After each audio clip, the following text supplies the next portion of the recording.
Napanood mo niya, Mr. Maravilla, si Senator Botas. Si Senator Bato de la Rosa. Sige, pa-interview. Sige po naman ang pa-interview ni Senator Bato de la Rosa after ng Senate hearing niya. Kasi lalo na nagduda yung mga mamamayang Pilipino, pati mga senador na kasama niya at mga congressmen, duda, pati po si Trillanes, dating senador, at inakusa si Bato na biglang umusok po ng nagbabagang mga balita at pagtalakay sa mga isyu ng lipunan. Bulsa, opinyon, banat at paglalantad sa katotohanan. Bulsa, what you see is what you get. You decide. Sabi ni Trillanes, ang motiboan niya ng investigasyon is to oust PBBM. So, kailangan niyang magpaliwanag sa publiko. Kasi, yung mga senador at dating senador, pati mga congressmen, mga kababayan, kumbinsido, ginagamit po sa plot, hindi po in aid of legislation, kundi in aid of destabilization. And final objective is to oust PBBM at iupo si Inday. Sige ang depensa po ni Bato. Ito pa, yung interview sa kanya ni Karen Davila ng ANC. Iparinig ko po sa inyo at punto por punto, basagin natin yung mga argumento ni Bato kasi napakababaw. And I think, tingin ko, pinagbibigyan mo na siyempre ng ating mga senador tulad ni Senator Jingo Estrada na may isagawa yung kanyang investigation. Pero nakalata na po. Tatawa-tawa na po si Senator Jinggoy at saka si Senator Chis Escudero, mga kababayan, at si Grace po. Sabi nga po ni Senator Grace po, in due time niya, kailangan niyang tingnan natin yung credibility ng source ng document, kung credible ba. Si Chis Escudero naman po, ang sabi, kailangan niyang isaayos natin yung investigation. Kasi pag hindi, nag-point of order siya. Pag hindi niya, abutin tayo. Ang daming pinapangalanan na niya yung witness. Hindi man na niya pwede na lahat ng minensyon niya ipatawag natin. Aabutan na niya tayo ng Disyembre. Hindi pa tapos ang investigasyon na to. O ngayon, siyempre, feel na feel ni Senator Bato na yung kanyang mga kasama, pating mga congressmen, nag-react na po na this is in aid of destabilization. Nagigilty na. React mga kababayan para magpaliwanag si Bato. Guilty. Nagagamit yung Senado, mga kababayan. But before ko, mga kababayan, bigay sa inyo yung full story ng mga balitang yan, click subscribe muna dito sa ating YouTube channel and hit the notification bell para lagi po kayong updated sa mga kaganapan dito sa ating bansa. Like and share na rin po ninyo ng ating video. At huwag na rin po ninyo na skip yung ating mga commercial ads para tuloy-tuloy lang ang pag-unlad ng bagong Pilipinas. Sa mga naganap ng malinis and spacious fitness gym, pumunta na lang po kayo sa aming Colossal Fitness Gym. We also offer Grab car rental with our brand new 2023 model ng Toyota Innova. We also accept booking for those who are planning to travel via PAL, Cebu Pacific, and other airline companies, local and international, and Meralco Bills, Aleco Bills, PLDT, etc. Ang Colossal Fitness Gym is located at 3rd floor Security Bank Building, Lanco Business Park, Legazpi City, Albay. For inquiries, look for Gilon Maravillas. Contact number 0966-802-0949. Lagi na pong matao sa amin. Na-set up na rin yung aming mga bagong gym equipments. May treadmill na rin po kami. Ito naman po yung bago naming product na binibenta online. iGlow Serum, whitening po siya. Tingnan ninyo yung epekto sa aking anak na architect before and now. Yung mga inquiries po ninyo, dumiretso na lang kayo sa kanyang Facebook account, Riz Maravillas. Ito naman po, Firmax Firming and Lifting Cream, pinapahid po sa mga pulses and affected area. Mainam po siya sa mga pains, mga paninigas na mga kaso-kasuan. Pinapahid-pahid lang po siya sa mga pulses. Ito naman po, Automax Radiant Serum. Sa mukha naman yung application. Anti-aging po siya. You will look 10 years younger than your age. Sa mga cancer patients naman po, baka lang gusto ninyo itong itry. Ningxia Red Mix Fruit Drink. Hindi man po siya gamot, food supplement siya. Kaya lang, gawa siya mga kababayan sa goji berry. Yung goji berry may anti-cancer properties. Yung mga inquiries po ninyo, dumiritso na lang kayo sa aming messenger sa Facebook para masagot namin agad. Ayos pa? Ayos na niya, Mr. Maravillas. Pati si Mig Subiri, nagparinig na po. Gusto na niya namin, Mr. Maravillas, marinig kung ano yung sinasabi ni Bato sa interview ni Karen Davila. Ito po siya, mga kababayan. Yung audio lang, iparinig ko sa inyo para hindi tayo makopyright. Iradig ko muna po, ANC, para sa discussion lang naman ito. Tulong-tulong po tayo. Mabutit na interview ni Karen Davila si Bato. And napakagaganda mga kababayan yung tanong ni Karen Davila. Nako-corner po si Bato. Defensive po masyado. Kung ako po, durog na to. Kung ako yung anchorman, nag-interview, kaya lang wala man ako access po kay Senator Bato. Magtiyaga na lang tayo dito po sa mga interview ng mga kasama natin sa mainstream media. Ang importante po, yung source natin, mga credible news organization. At mismo tinatanong yung subject, personality. So ito po siya, mga kababayan. Pakinggan ninyo yung audio lang. Good morning, Karen, at good morning sa ating mga taga-subaybay. Good morning po sa ating lahat. All right. Senator, why aren't you inclined to invite former President Rodrigo Duterte to the hearing, given that it was actually former President Rodrigo Duterte who's mentioned President Marcos Jr.'s alleged drug use, or is being a drug user or even addict publicly? He said it out in the open. That allegation, that accusation came from the former president. Why aren't you inclined to invite him? Una-una, Karen, ayaw natin ma-politicize itong ating kinakandak na hearing, no? Kasi kung ating imbitahan si former President Duterte, then afterwards, yung kampo na naman ni former President Duterte mag-demand na imbitahan natin si Pangulong Bongbong Marcos. Makikita niyo, Mr. Maravillas, Doda ka? Alam natin po kung bakit ayaw ni na i-invite. Kasama yan sa agenda nila, drama. At isa pa, pag in-invite po si Digong doon, kailangan niyang i-cross-examine ng mga senador. Ipag tinanong siya tungkol mga kababayan doon sa source niya ng drug watch list. Anong ipapakitang ebidensya ni Digong? Dinadurog siya doon. Mismong yung PDEA nagsabi, walaan niya sa amin yung drug list na yan, drug watch list. At yung panahon mismo ni Bato, sinabi niya, kasi chief PNP siya mga kababayan, wala man na niya sa pangalan, wala man na niya yung pangalan ni Bongbong Marcos sa drug watch list. Lahat sila mga kababayan madudurog. So, mako-confirm po na gawa lang po ni Maudigs yung mga aligasyon niya laban sa ating Pangulong Bongbong Marcos. Kasi mismong si Bato, sa interview mga kababayan, sinabi niya, nilaglag niya si Digong wala man na niya akong nakitang pangalan na nasa lista si Bongbong Marcos. Pagkatapos ngayon po, may biglang lumitaw na PDEA leaks na ang sabi ng PDEA, wala man na niya yan sa amin.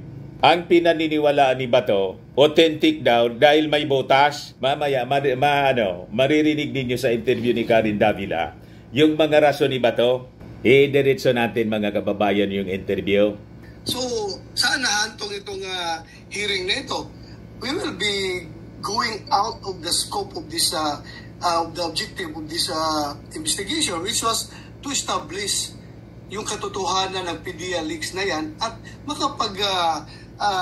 makapag-formulate tayo ng policies na maiwasan na yung pangyayari na yan, yung pag-leak. Dahil yung pag-leak ng mga classified documents ay napakadelikado po yan. It may cause the nation pag gano'n na Karen. So, yan po ang ating objective.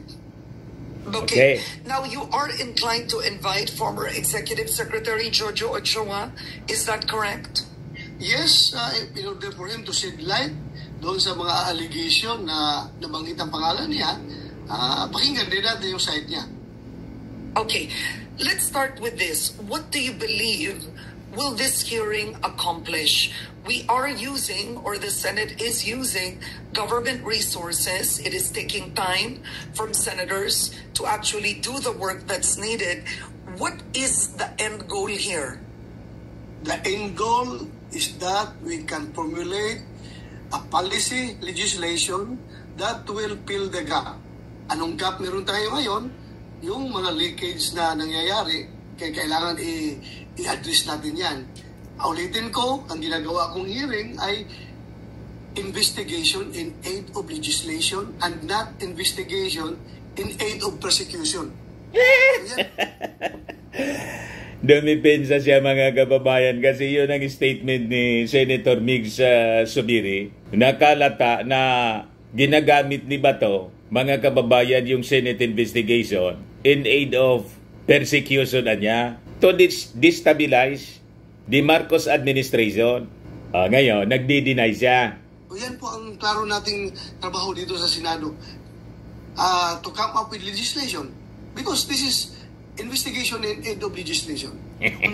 Now, the alleged leaked document was a document supposedly in 2012 or supposedly Ferdinand Marcos Jr. was not yet president then, and actress Maricel Soriano were supposedly doing illegal drugs in a condominium unit, right? This was a 2012 document. That's the allegation. Yes, yes. Okay, has it been established if the document is even real? Is it a legitimate PDEA document, Senator? Ayan pa, mga kababayan, exciting ito. Kung na-establish ba, mga kababayan, sabi ni Karen Davila, kung talagang real niya, totoo, authentic ang document, pakinggan natin yung sagot ni Bato. I have already said again and again that as far as the chairman of this committee is concerned, that particular document is authentic. Totoo yan. So, ang sinasabi lang niya, as far as the chairman, siya lang po, sa paniwala lang niya. So, ang tanong, uubra ba yung dahil sa paniwala niya na authentic yon, ay talagang authentic na talaga? Yan sinasabi natin mga kababayan. Para malaman nating totoong authentic. Unang-una, yung mismong PDEA nagsabi na hindi niya, fake niya yan at hindi niya yan galing sa amin. So lumalabas, ang document, hindi siya leak, kundi gawa-gawa, fabricated lang po. At ang nakapirma, aminadong na pumirma doon sa document, si Morales. So malamang sa malamang mga kababayan, ang nag-fabricate lang noon, si Morales. Possibly, may somebody na nagkukumpas, mga kababayan, kay Morales. Sa interview po, mga kababayan, kay dating Senador Trillanes, ang itinuturo niya na nagkukumpas nito, si Maudix. You see? Kaya niya siguro, Mr. Maravillas, ayaw ni Bato na-invite yung dating Pangulo. Kasi pag krinos-examine, malamang madiin si... madiin mga kababayan mismo, si Maudix. At malata na siya talaga ang mastermind. Di ba po, mga kababayan? Mandudurog yung Senate investigation ni Bato pag nagkataon. Kaya iwas niya yung kanyang boss. Diretso natin kung bakit authentic daw. Sa paniwala niya, authentic. Yan. Gusto mong sabihin ko yung rason? Go ahead, sir. Sige. Number one, inamin mismo ni Morales na siya ang gumawa ng dokumento na yon at pirma niya yung nandoon sa dokumento na yon. Okay. Ito, inamin ng PDEA na lahat ng mga sasakyan na nakalista doon na to be used, supposedly to be used in the casing and surveillance operations doon sa condominium unit ni Maricel Soriano ay mga organic vehicle ng PDEA at ang isa... Madali man lang po yun. Di siyempre, dating PDEA agent, may mga kontak siya sa loob, siyempre. At may lista siya baka ng mga vehicles na ginagamit sa mga casing in operations ng PDEA. So madali naman lang ang magsulat noon. Baka memorize pa nga niya, mga kababayan, yung mga plate number siyempre. Tayo, di ba, pag lagi natin ginagamit yung sasakyan sa opisina, memorize natin kung anong ori, kung isoso ba, isoso na nandun po sa sinasabing leak the document, saka plate number. Pag naisulat ba doon sa sinasabing document, authentic na. Yang dali-dali mga kababayan gumawa noon. Pakinggan natin mga kababayan ang justification, ang rason ni Bato na napakababaw po. Isa pa nga doon was identified to be a personal vehicle of the team leader ng unit na yun na si Francia, si PDEA agent Francia. At pangatlo, that would really prove na hindi yun AI generated as claimed by PDEA at hindi yun computer generated yung papel na yun ay yung nakita ko mismo sa aking mga mata. Yung pants. Yung dokumento ay yung Xerox copy, yung photocopy ay it bears the markings ng puncher hole. Yung puncher hole mo para ilagay mo sa passenger. Ang dali-dali mga kababayan, kung yun ang rason na sinasabi mga kababayan ni Bato dahil sa butas, kahit ako pwedeng gumawa noon. O na, gumawa muna ng fake document. Pagkatapos, butasan ko, tapos i-xerox ko. Para magamukhang galing po sa folder, sa file folder. Kaya nga pong sinasabi natin, kailangang i-authenticate po. Somebody, a forensic expert, dapat ipatawag ng Senado. Walang nakakaisip until today na i-examine mga kababayan, baka sa susunod na mga hearings. Yun ang inihintay ko po na i-raise ni Senator Chis Escudero nang sabihin niya doon sa point of order na dapat niya itutok natin sa susunod na investigation para may direksyon tayo. I-identify natin saan hinugot yung document, sino yung humugot. Hindi lang nabanggit doon sa sinabi ni Chis Escudero na kailangang i-authenticate yung sinasabing hawak na document ni Morales. Siguro ayaw din niyang ipahiya mga kababayan si Senator Bato, but later on, during the cross-examination, i-raise niya yon mga kababayan. So, hintay-hintay lang tayo. Kailangan pong establish muna the authenticity kasi that is the major subject ng investigation. Kaya nga ang tawag po, PDEA leaks, may leak document. At ang gusto mga kababayan ni Bato na makuha ang objective niya, makapagbuo ng legislation na ma-avoid ang ganitong mga gawain na may PDEA leaks. So ang tanong, bakit hindi niya ino-authenticate ito? Sinasabi na niya lang that as far as I am concerned, it is authentic anya. Opinion lang niya yon. Kailangan po expert opinion. Kailangan yung document isa ilalim sa forensic examination para ma-establish yung authenticity. Tama po yung punto natin mga kababayan. Hindi dahil sa inamin lang na pirma ko niya yan. Napakasinungaling po itong si Morales. Tingin ko po patapon na yon. Sa daming kinasangkutan na kaso, patapon na po yon. Malamang may... Sige na niya, ang dami ko ng kasalanan. Nagsabi na nga po na babaunin ko niya sa hukay ito. Pagkatapos nagtinanong mga kababayan kung ano yung pangalan na niya, sino yung source mo, yung informant mo, hindi niya maalala. Hindi mapigil ni napatawa si Jinggoy Estrada, pero nagalit po, napikon si Jinggoy. Ituloy natin yung interview ni Karen Davila. That was the usual olden ways of filing documents sa PNP or sa lahat ng law enforcement. So I therefore conclude that that document is authentic at a very old document.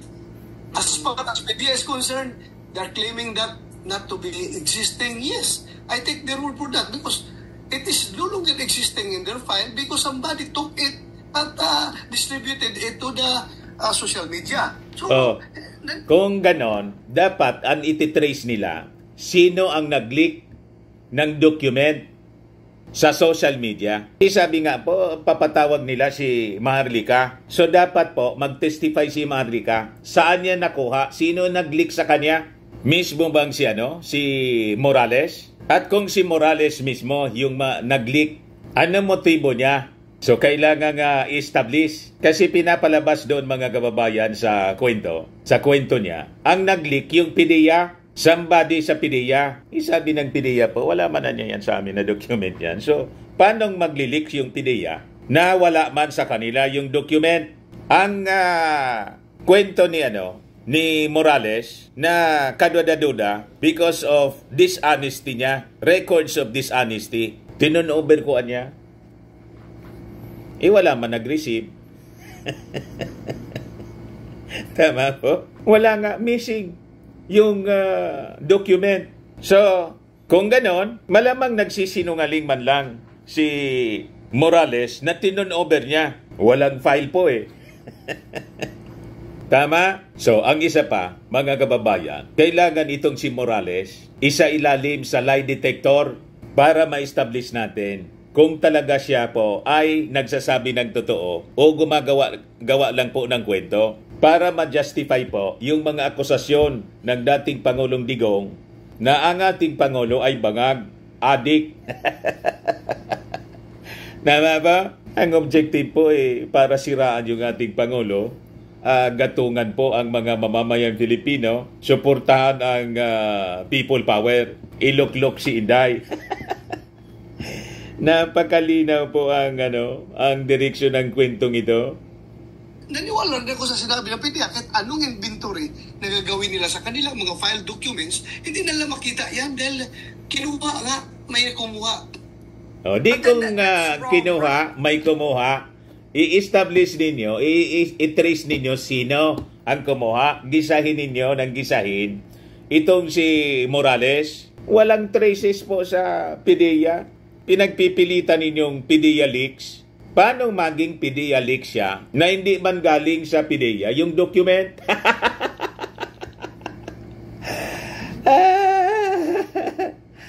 Tama pa? Gawa-gawa lang po. Right? I mean, because paniwala lang ni Bato. The first issue here is the document authentic itself? So that's the first question. Yes. You have Agent Morales who claims it is authentic. He was with the PDEA. He signed it. It was his signature. So first is, it should be established with the PDEA first if it's authentic. But now you have the head of PDEA claiming it's not. So is the PDEA being politicized now? Because so ang hindi na dapat i-authenticate mo na in somebody an independent body mga kababayan ayon ang magsasagawa ng authentication. Kailangan apolitical siya, walang political affiliation. Kasi pag hindi, pagdududahan, tama pa? Iyon ang hindi na mention dito baka sa unahan ng interview ni Karen Davila mga kababayan. Anyway, ituloy natin. Document is authentic or not is a matter of fact. It is not a matter of opinion. Yes. Yes. So what do you believe? Is the PDEA being politicized now? Are they denying Hindi. that it's authentic? They are sticking. Hindi mga kababayan na umimik, parang tinamaan doon si Bato na it is a matter of opinion lang. Nag-post si Bato sa interview ni Karen. Tinamaan siya doon. To the truth that that the document is non-existent as far as they are concerned. Talagang totoo naman talaga non-existent. Non-existent po sa PDEA. May kumuha niyan eh. Kinuha yan. Establish ninyo sino kumuha. So, wala ko sa PDEA. Pag sinabi nang wala, kahit anong gawin lang inventory, hindi nila makita yan doon dahil wala yan sa files nila. Wala nga, kasi gawa ni Morales na pinapaniwalaan niya. They did not say it was a fake. They said it was non-existent, correct? May claim din sila na fake. Sinabihan niya ng PDEA ang fake. I disagree with him. Siya man lang nag-disagree. Authentic yan na papel. Now, i-authenticate mo. President Zubiri issued a statement. I want to ask you this. When Jonathan Morales presented that document... An authentication niya dahil daw may pirma inamin na may pirma si Morales. Kailangang independent body should authenticate the document na sabi, pinirmahan ni Morales. Dapat mga forensic experts po, ipa-examine yon. Kung hindi gawa-gawa lang ni Morales yon. Tama po ang punto natin mga kababayan. Tuloy natin. Senate President Zubiri said, which he claims to have seen by virtue of his former position, although he did not personally witness any wrongdoing. So here is Morales, who is your main witness, and yet he did not witness Marcos Jr. or Soriano actually in the act. So ang tanong ko, so he wrote the report based on hearsay. Somebody told him they were allegedly doing drugs and he made the report. Ganun ba ang kwento? That's true. That's true. Ang basis ng information is coming from a confidential informant. Ang ginawa niya, ni-reduce niya into writing yung deposition ng confidential informant. Sabi niya, ang kanyang... Will he name the informant? Will he name the informant, Senator Bato? Because clearly, even in an executive session, hindi daw matandaan. Hindi daw matandaan yung name. You just imagine, yung informant, ako agent, no? Tapos nagsabi sa akin yung aking informant ko na nakita ko niya si Bongbong Marcos, tapos si Maricel Soriano na ganyan. Hindi mo tatandaan kung sino yung informant mo. Ilista man lang yung pangalan at pati mga contacts noon for follow-up operations. Di ba halatado mga kababayan na wala man siyang informant siguro? Kaya wala siyang mapangalanan kasi wala siya informant. Malamang siya man lang ang may gawa noon. Imbento niya lahat, fabrication. Kasi yun ang hanap buhay niya. Yung mag-casing ng mga personalities para kumita. May record siyang ganun. Kaya nga po natanggal siya sa PDEA. Nalagan niya, daming butas, Mr. Maravillas. Sabi niya, kung mag-executive session daw, sabihin lang niya ay yung gender. Gender so, lang. Pag sabihin lang niya gender, wala ding pangalan. Gender na yan. Ilang milyon na lalaki, ilang milyon ng babae. Because the bigger issue is why would the Senate entertain someone at this point like Jonathan Morales, who will not name his source, who did Another not witness it ito himself, right? And who's accusing the president of the country. I think the issue here is why even entertain a witness that is not going to testify in full. Kasi he is holding back. Every witness account, every resource person statement ay mahalaga po sa hearing. Kaya pinapakinggan natin yan lahat. Hindi naman hindi naman sinabi kaagad from the start na hindi niya sabihin yung kanyang confidential informant. So, mahuhuli na si Bato? From the start pa, sipain mo na kaagad nag-stammer na po? Yan, dahil alam mo na, nabasa mo na lahat ng kanyang gustong sabihin. Hindi naman. It was discovered along the way in the course of our investigation. So, kahit na sabihin mo, itong ating resource person ay a convicted felon. Kahit sasabihin natin na itong ating resource person ay pinakamasamang tao sa balat ng lupa, still, tao pa rin yan. Meron din siyang, yes, he still has his own share of truth. Pwede pa rin siya magsabi ng totoo. Hindi naman ibig sabihin, or masamang tao ka, hindi ka na pwede magsabi ng totoo. Di ba? Hindi pinakinggan natin through the hearing para for us to evaluate, i-assess natin yung kanyang statement. Hindi naman natin kinukuha lahat na sinasabi niya, hook, line, and sinker. Meron siya sinasabi na naniwala ako, like for example, yung dokumento, meron din siya sinasabi na medyo may kunti ako pagdududa. So, normal lang yan. That's why we have a hearing. We are conducting a hearing to evaluate everything. Okay, but then Senate hearings, right, are in aid of legislation. There was one point in the hearing that actress Maricel Soriano was invited, and she herself was confused, right? Because it's not a court of law. She's not technically being accused, right, in court of using illegal drugs. She wasn't brought to court. This is a Senate hearing. And then at one point in the hearing, may nagtanong pa, kayo ba yun, sir? Parang binugbog mo ba talaga ang katulong mo? Ang tanong nga is, what's the end goal? Was that necessary to irrelevant po humiliate an actress in that manner? Parang that was so off the legislation, right? Wala naman ko intention. In fact, kinikriticize pa nga ako ng mga tao. Irrelevant yun. Masyado akong soft in dealing with Maricel Soriano. Binibaby ko daw. Normal lang yan na naging reaction ko na medyo wala man relasyon po yon sa PDEA leaks. Kung ano-ano na lang po, yung lumalabas na chismis. Pati mata niya, nanginginig, naninigas. Para na pong para na ang showbiz, Marites program. Yung Senate hearing po ni Bato, para ng programa ni Boy Abunda. Nalibasa, parehasa niya Mr. Maravillas Calvo.